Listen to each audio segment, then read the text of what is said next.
Hello and welcome back to the last episode of Good Morning Lancaster. I'm Timothy Lloyd-Judson. And I'm Craig Underwood. Thank you for joining us.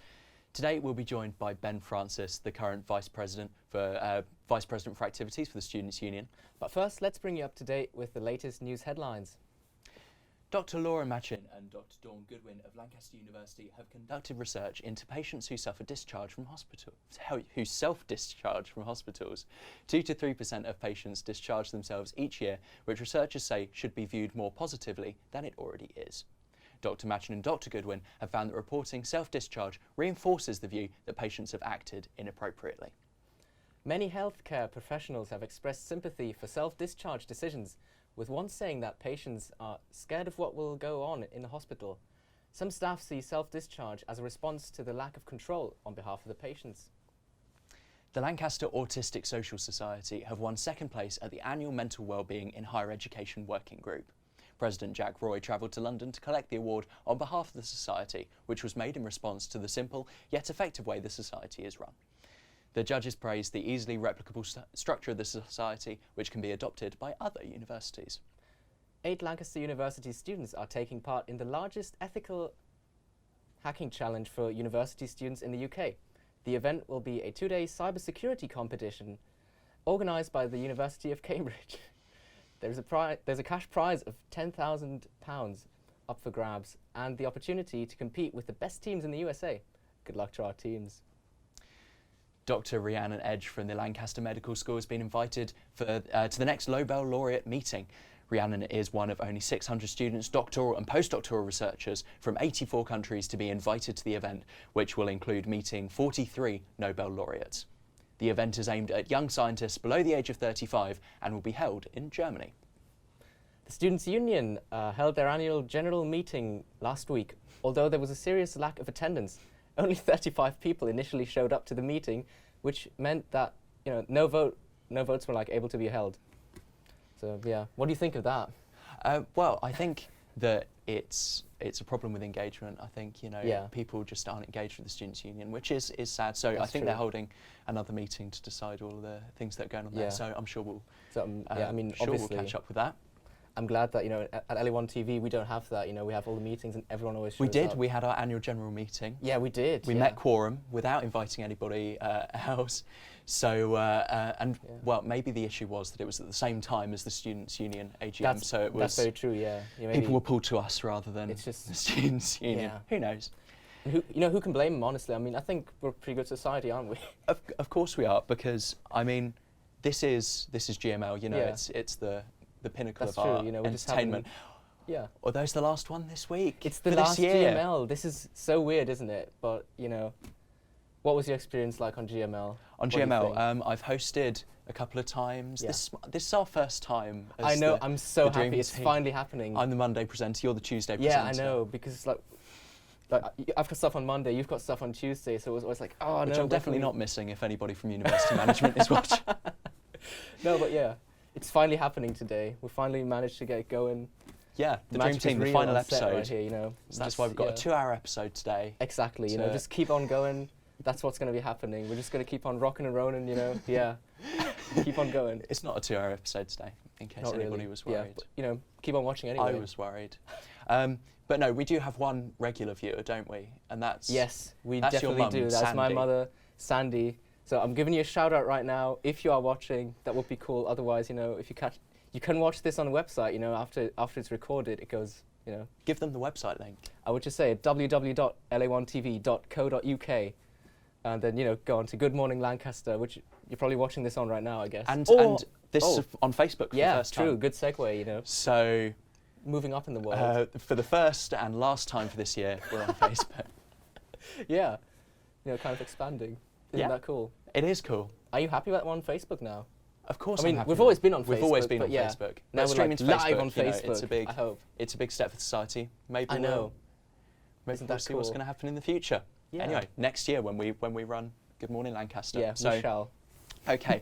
Well, last Thursday also marked a sad day to many in Lancaster, and it wasn't just the end of GML for this year. Steve, the cake man, officially retired from the Lancaster Farmers Market. He's provided hundreds of students with weekly handmade cakes to help with their societies. But ultimately, we had to bid him farewell as he retired.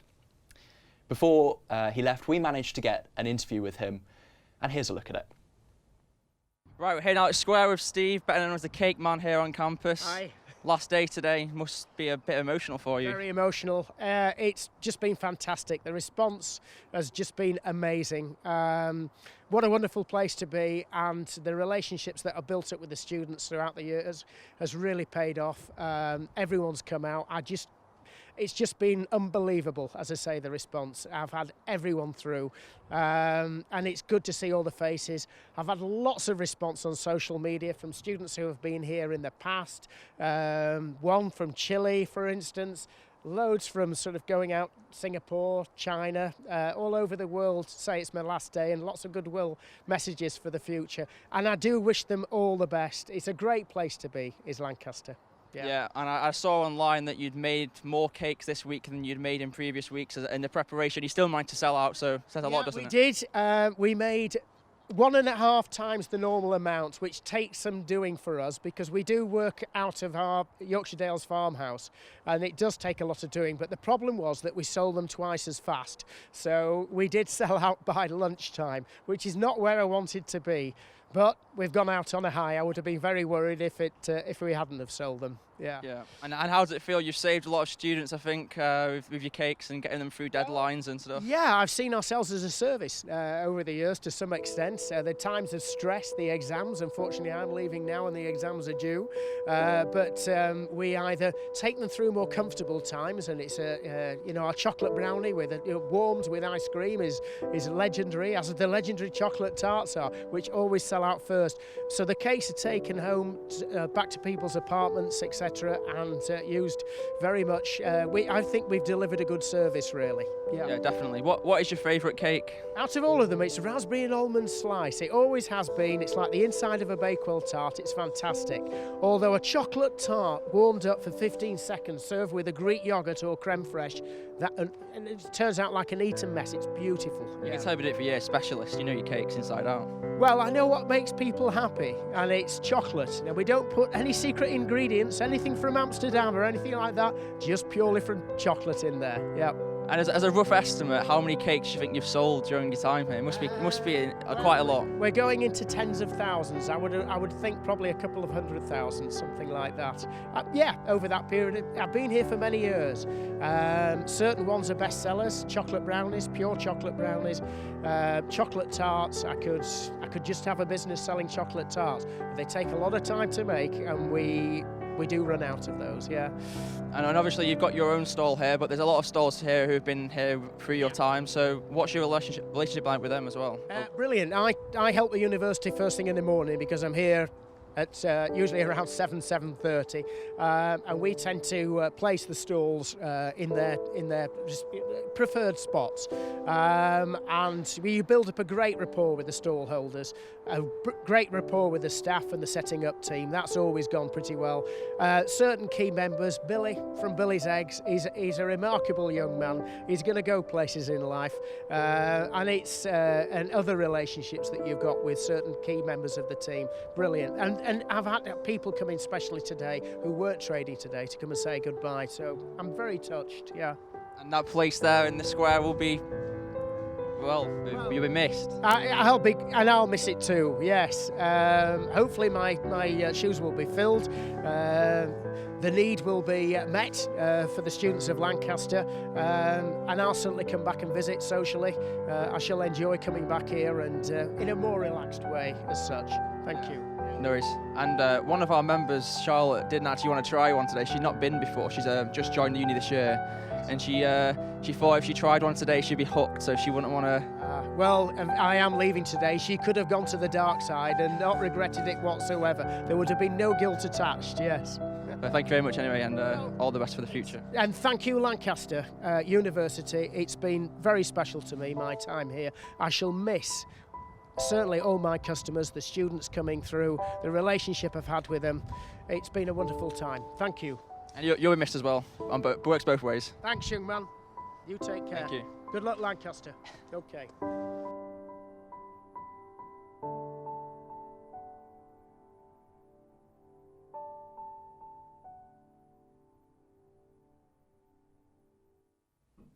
We are now joined by Ben Francis, VP of Activities. Thank you for joining us. Thank you very much. So Ben, how was the Vote Fest for you? Yeah, Vote Fest is good. Brought back a lot of memories of running last year. It's good to see all the candidates working hard. Yeah. And what do you think of next year's FTO team? Yeah, it's interesting to see how they get on. Obviously, we've got a returning president, so it's not something we usually have. Yeah, it'd be... That's good. And obviously, you've then got your successor, Toby. Yeah. Have you been speaking to him? Have you given him any advice for the future? Yeah, like I've spoken to him a few times, like since the election, but obviously, kind of, it's still kind of early on. It's probably still sinking in for him, and like I've still kind of got the work to be doing. I'm still kind of learning every day myself still. So kind of come next term, I think we'll be like talking a lot more, kind of getting ready for.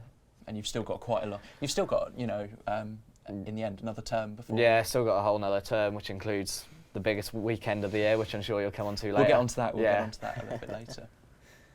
So, how was the Bucks Leagues?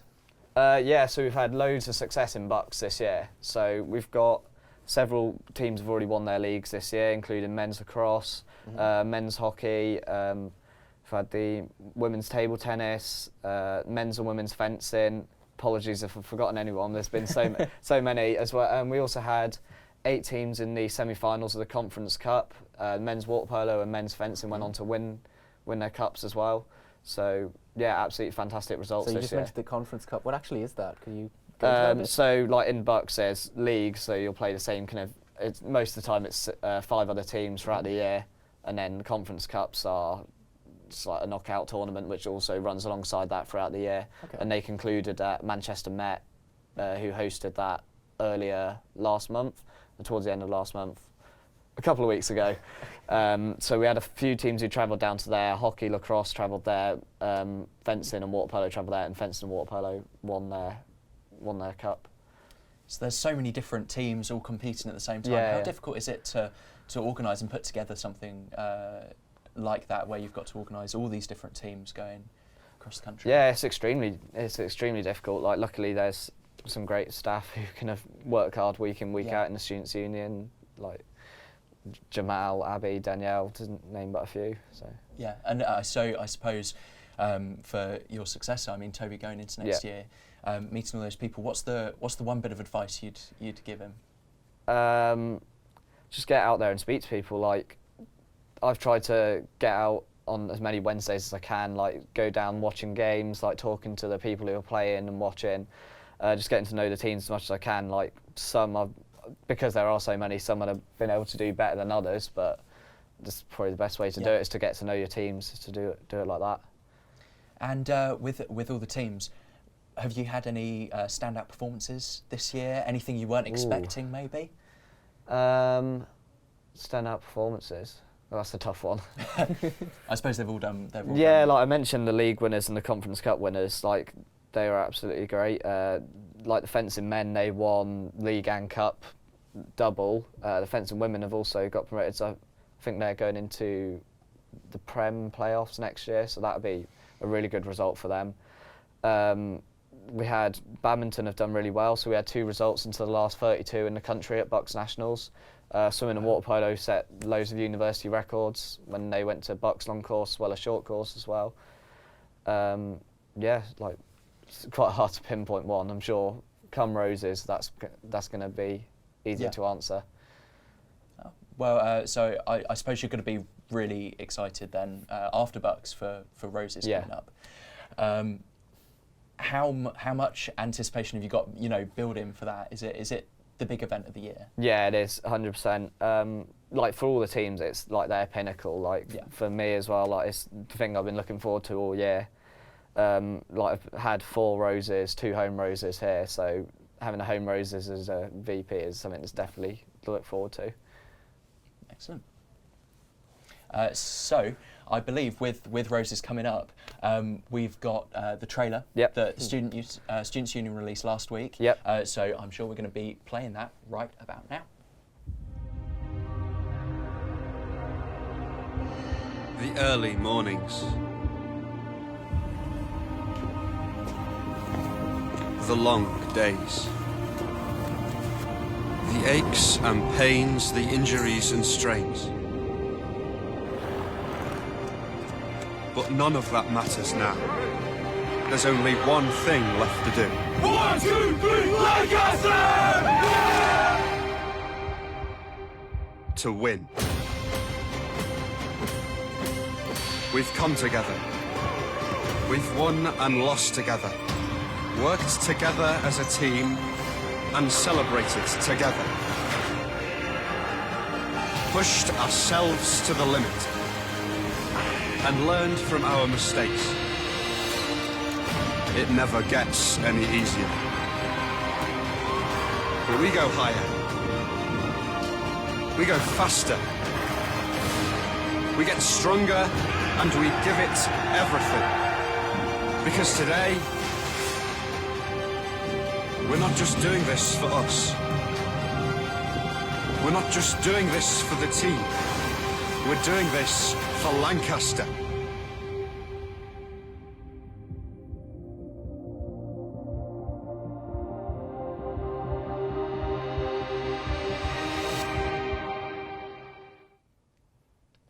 So yeah, that was a Wow. very interesting trailer we just saw, didn't it? It was. So what's it like commissioning something like that trailer? It's got to be a big job, isn't it?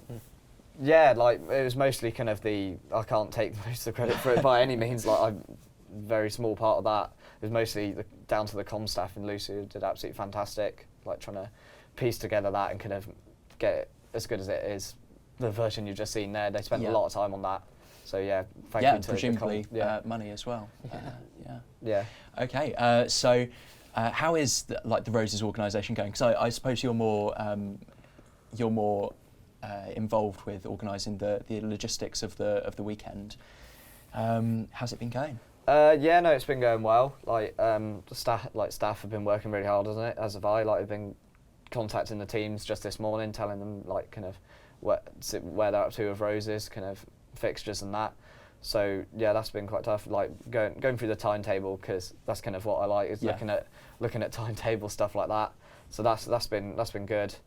So there is a schedule sort of coming along. It's coming along. Yeah, it's good. Brilliant. Because obviously LA1 we're going to be doing coverage as well, so that's very exciting. That's another part of it. So have you watched all the previous Roses, and I suppose you were there for some of them. Have you competed before? Yeah, so I've had 4 Roses, 2 of them at home, 2 of them away. I've been to every single one. So wow. Competed in running, which is my sport, every year. So first year was 2014 for me, long time ago. Yeah, competed in that, and then when it was at home, and then both the away Roses as well, 15 and 17. Wow. So you've been really involved with it from the beginning. Yeah. So are you competing this year?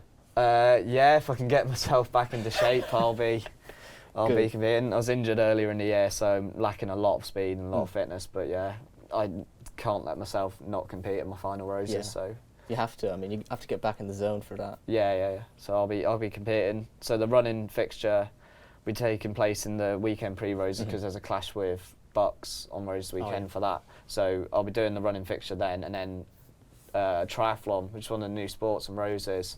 They're doing an aquathon, which is a swim to run. So there's no bike with that, just to kind of make it more simple. So I'll be hopefully doing that as well. So are there any other new sports in Roses? Yeah, so there's dodgeball, which hasn't been in before, and there's negotiation, which is run by the Law Society, that hasn't been in before, as well as some returning exhibition fixtures such as Pokemon, and then some second and third team fixtures, which we don't have a Bucks team for, but it allows those people to play. Yeah, so I suppose in a way it's not just about sports, that there's other aspects as well. Yeah, there's other competitive fixtures. There's the mooting, negotiation, debating. So the teams are very competitive, and they want to win Roses for sure. That's very exciting. So I suppose some of these societies coming into Roses, do you feel that there's a bit of a stigma for them sometimes, that it is a sporting competition and that they're kind of second-class activities in a way? I'm not sure how to answer really. For a lot of the Bucks teams, they're playing throughout the year. Yeah. So some of the societies coming in, Roses is kind of one of maybe only a small handful of teams they actually do play. So for those Bucks teams, kind of they're the competitive teams that are playing week in, week out in the Bucks leagues. So that is why in the constitution it is reflected that perhaps they receive more points than some teams which don't compete so often. Right, because I they see. compete every week. So obviously, when you've got things like you've mentioned debating and Pokemon. Yeah. So like the point system debating is is worth 4 points as well, as much as Right. it's because they are competitive, whereas Pokemon's an exhibition fixture, for example. So it's worth fewer points. Yeah, so they apply to be in Roses as an exhibition fixture. And what's representation like for them as an activity that's not sport related within the Students' Union?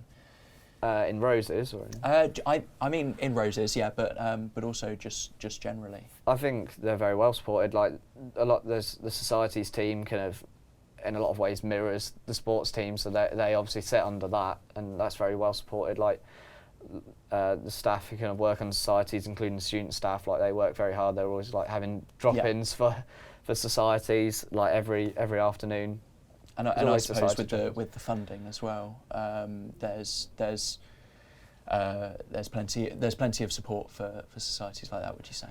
Yeah, so like we were lucky enough to receive the Rose Development funding at the start of the year, so that every team that was worth points in Roses received an allocation of Rose Development funding from the £84,000 we received at the start of the year, in order to help them with their preparations for Roses, be that extra competition, extra coaching. Obviously, it's not one, however best fits that team or society as to how they spend that in order to get them ready for Roses. And then, there's the activities funding as well. Yeah, so there's plenty of stuff going on, and with Roses coming up, it's a really exciting time for you and also all of the students at Lancaster and York who are going to be involved in it. Yeah. So, thank you very much No for worries. joining us. So here is a look at a few events that are taking place this week. On Thursday, there's a postgraduate students' coffee morning to discuss the student written submission. Last year's students came together to express their opinions on a variety of topics. So if you want to express your opinion, or if you just want a coffee, then the event is in the FAST building in room 3 at 11:30 a.m. Might pop along for a coffee. Also on Thursday, the university are holding the LU Easter egg hunt. From 10 a.m, the university will be posting cryptic tweets about the locations of hidden eggs. So if you want some chocolate, then follow their Twitter account, which is @LancasterUni. Might do that. Stevie Ward, the Leeds Rhinos rugby league player, is visiting Lancaster to do a presentation about his experiences with dealing with the pressures of the sport lifestyle, game preparation and injury management. So if you want to attend, then the event will be on Thursday at 4 p.m. in Brandrig Room in Barker House Farm. Finally, the hiking club are hosting their last trip of the term. The location has not been confirmed, but will possibly be in Scotland, depending on the weather. You can have your say through, though, by suggesting locations on the Society's Facebook page. Ooh, I do love hiking quite a bit. I love hiking as well. I love join it. in for that. So we've got loads of stuff going on. Yes. So obviously this is the final episode of GML for this term.